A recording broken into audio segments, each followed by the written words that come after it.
Welcome to my master thesis presentation. I'm Ho Chen. The topic of my master thesis is a study on the social equity of real and property development in Hong Kong. The structure of this presentation is in 4 parts. First, in the introduction section, we will illustrate the research background and what are researched. Then we will move on to data and methodology section. After that, the research results will be presented. Finally, we will talk about the possible countermeasures which is proposed in my thesis to deal with the problems revealed by research results. The economic success of Hong Kong's RMP development has attracted a lot of attention from industry and academia. However, very few studies focus on the social equity of RMP development in Hong Kong, when the social equity is becoming more and more important in addition to economy and efficiency. What are researched? The focus of this thesis will be on the social equity of RMP development for different income groups in Hong Kong, which is reflected by the distribution of RMP stations availability and the affordability of RMP residential properties for low and middle income group. The second section is about data and methodology. First, the Census and Statistics Department of Hong Kong government, a consultancy, and relevant academic papers are the main data sources. The time point of data is 2019. Then let's talk about the research method. We use quantitative method throughout entire thesis, including correlation analysis, classification statistics, etc. Research questions are divided into 2 parts according to what are researched mentioned above. Part 1 is about the availability of RMP stations. There are 2 questions. A. How is the availability of RMP stations distributed among different income groups? We use classification statistics to get the results. B. What is the relationship between the availability of RMP stations and household income? For this question, correlation analysis is conducted. More detailed research process is displayed on the right side. Part 2 is about the affordability of RMP residential properties.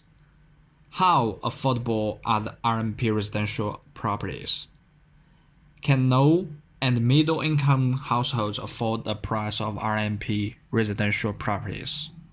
To answer these questions, 2 indicators, price to income ratio, housing affordability index are used. The overall PIR and HAI are calculated as the benchmark for analysis of RMP residential properties, as stated on the right side. The results of these studies are presented in the next section.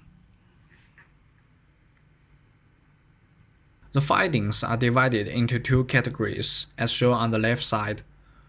From the chart on the right side, we compare the percentage of RMP station availability and household number structure, which is represented by percentage of households.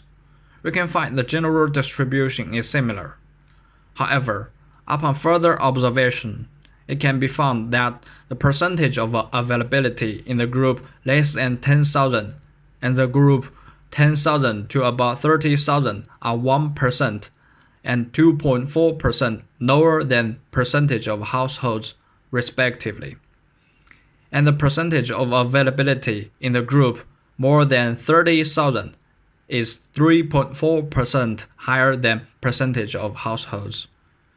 Results indicate that after excluding the class interval problem and the structural factors of the number of households, it is found that the higher income groups still obtain extra RMP station availability, while the low and middle income group has less RMP station availability. The correlation coefficient 0.562 demonstrates significant positive correlation between the availability of RMP stations for households in the district and the income level. The overall PIR of Hong Kong is 20.4, which is relatively high.